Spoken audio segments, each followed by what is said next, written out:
Fast ന്യൂസിലേക്ക് സ്വാഗതം. 7ാം ദിവസവും മുഖ്യമന്ത്രിയെ പ്രഖ്യാപിക്കാനാകാതെ കോൺഗ്രസ്. കൂടുതൽ ചർച്ചകൾക്ക് ഹൈക്കമാൻഡ്. KPCC മുൻ അധ്യക്ഷന്മാരുമായും ചർച്ച. പ്രഖ്യാപനം വൈകുന്നതിൽ അതൃപ്തിയുമായി ലീഗ്. KPCC അധ്യക്ഷ സ്ഥാനത്തിനു വേണ്ടിയും ചരടുവലി. സുധാകരന്റെ വീട്ടിൽ KC-KS സംയുക്ത ഗ്രൂപ്പ് യോഗം. പ്രതിപക്ഷ നേതാവിനെ കേരളത്തിൽ തീരുമാനിക്കുമെന്ന് CPM അഖിലേന്ത്യാ ജനറൽ സെക്രട്ടറി MA ബേബി. തിരിച്ചടിയുടെ കാരണം പരിശോധിക്കുന്നുവെന്നും ഉത്തരവാദിത്വം പിണറായി വിജയന് മാത്രമല്ലെന്നും MA ബേബി.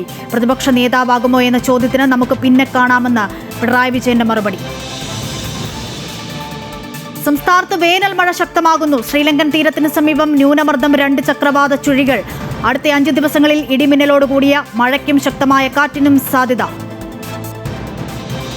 അസമിലെ പുതിയ BJP സർക്കാർ നാളെ സത്യപ്രതിജ്ഞ ചെയ്ത് അധികാരമേൽക്കും. മുഖ്യമന്ത്രി ഹിമന്ത ബിശ്വ ശർമ്മയാണ് തുടർച്ചയായി 2ാം തവണയും അസം മുഖ്യമന്ത്രിയായി സത്യപ്രതിജ്ഞ ചെയ്യുന്നത്. ഗുവാഹത്തിയിലെ ഖാനപ്പാറ വെറ്റിനറി ഫീൽഡിൽ രാവിലെ 11 മണിക്കാണ് ചടങ്ങുകൾ. പ്രധാനമന്ത്രി നരേന്ദ്രമോദി, കേന്ദ്ര ആഭ്യന്തരമന്ത്രി അടക്കമുള്ള നേതാക്കൾ പങ്കെടുക്കും. തമിഴ്നാട് നിയമസഭാ അംഗമായി വിജയ് സത്യപ്രതിജ്ഞ ചെയ്തു. പ്രോടൈം സ്പീക്കർ കറുപ്പയ്യ സത്യവാചകം ചൊല്ലിക്കൊടുത്തു. വിജയ് ഉൾപ്പെടെ TVKയിൽ നിന്നും 99 പേർ ആദ്യമായാണ് നിയമസഭയിൽ ഇന്ന് സത്യപ്രതിജ്ഞ ചെയ്തത്. വൻ അട്ടിമറികൾ കണ്ട നിയമസഭാ തെരഞ്ഞെടുപ്പിന് ശേഷം ഉദയനിധി സ്റ്റാലിന്റെ നേതൃത്വത്തിൽ DMKയും സഭയിലെത്തിയിരിക്കുകയാണ്. ബുധനാഴ്ച നടക്കാനിരിക്കുന്ന വിശ്വാസ വോട്ടെടുപ്പിന്റെ ആകാംക്ഷയിലാണ് ഇനി തമിഴകം. തമിഴ്നാട് മുഖ്യമന്ത്രിയായി സത്യപ്രതിജ്ഞ ചെയ്ത് അധികാരമേറ്റതിന് പിന്നാലെ മുൻ മുഖ്യമന്ത്രിയും DMK അധ്യക്ഷനുമായ MK സ്റ്റാലിനുമായി കൂടിക്കാഴ്ച നടത്തി വിജയ്. ചെന്നൈ അൽവാർപേട്ടിലെ സ്റ്റാലിന്റെ വസതിയിലായിരുന്നു കൂടിക്കാഴ്ച. അൽവാർപേട്ടിലെ വസതിയിലെത്തിയ മുഖ്യമന്ത്രി വിജയെ MK സ്റ്റാലിനും മകനും DMK നേതാവുമായ ഉദയനിധി സ്റ്റാലിനും ചേർന്ന് സ്വീകരിച്ചു. പശ്ചിമബംഗാൾ മുഖ്യമന്ത്രി സുവേന്ദു അധികാരിയുടെ PA ചന്ദ്രനാഥ് രഥിന്റെ കൊലപാതകത്തിൽ 3 പേർ അറസ്റ്റിൽ. കൊലപാതകവുമായി ബന്ധപ്പെട്ട് 3 പേരെ ഉത്തർപ്രദേശിൽ നിന്നും അറസ്റ്റ് ചെയ്തു. ചന്ദ്രനാഥിനെ മദ്യം ഗ്രാമിൽ വെച്ച് മെയ് 6-നാണ് വെടിവെച്ച് കൊലപ്പെടുത്തിയത്. CID SDF സംയുക്ത സംഘമാണ് പ്രതികളെ പിടികൂടിയത്. പശ്ചിമേഷ്യയിലെ സംഘർഷത്തിന്റെ പശ്ചാത്തലത്തിൽ ഇന്ധന ഉപയോഗം കുറയ്ക്കണമെന്ന് പ്രധാനമന്ത്രി നരേന്ദ്രമോദി.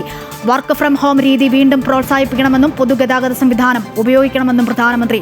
സ്വർണം വാങ്ങുന്നതിലും വിദേശയാത്രകളിലും സ്വയം നിയന്ത്രണം ആവശ്യമാണെന്നും പ്രധാനമന്ത്രി ചൂണ്ടിക്കാട്ടി.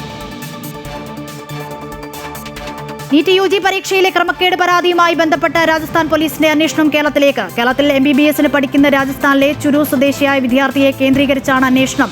പരീക്ഷാ ക്രമക്കേടിൽ 13 പേർ രാജസ്ഥാൻ പോലീസിന്റെ കസ്റ്റഡിയിൽ. രാജസ്ഥാനിൽ പരീക്ഷയ്ക്ക് 2 ദിവസം മുൻപ് വിൽപ്പന നടത്തിയ ചോദ്യപേപ്പറിലെ 600 ചോദ്യങ്ങളും യഥാർത്ഥ ചോദ്യപേപ്പറുമായി സാമ്യമുള്ളത്. സോമനാഥ് ക്ഷേത്ര പുനരുദ്ധാരണത്തിന്റെ 75ാം വാർഷികത്തോടനുബന്ധിച്ച് സംഘടിപ്പിച്ച സോമനാഥ അമൃത് മഹോത്സവത്തിൽ പങ്കെടുത്ത പ്രധാനമന്ത്രി നരേന്ദ്രമോദി. രാവിലെ ഗിർ സോമനാഥിലെത്തിയ അദ്ദേഹം ക്ഷേത്രത്തിൽ പ്രത്യേക പൂജകളിൽ പങ്കെടുത്തു. സന്ദർശനത്തിന് മുന്നോടിയായി നടന്ന വിപുലമായ റോഡ് ഷോയിൽ ആയിരക്കണക്കിന് ജനങ്ങളാണ് അദ്ദേഹത്തെ സ്വീകരിക്കാനെത്തിയത്.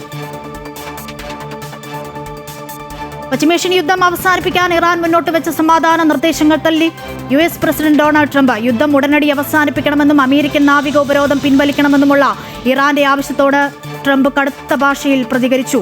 അതിനിടെ ഫ്രഞ്ച് ബ്രിട്ടീഷ് പടക്കപ്പലുകൾ ഹോർമുസിലേക്ക് നീങ്ങി. ആക്രമണമുണ്ടായാൽ ശക്തമായി നേരിടുമെന്നും ഇറാന്റെ പ്രതികരണം. ഫാസ്റ്റ് ന്യൂസ് പൂർണ്ണമാകുന്നു. നമസ്കാരം.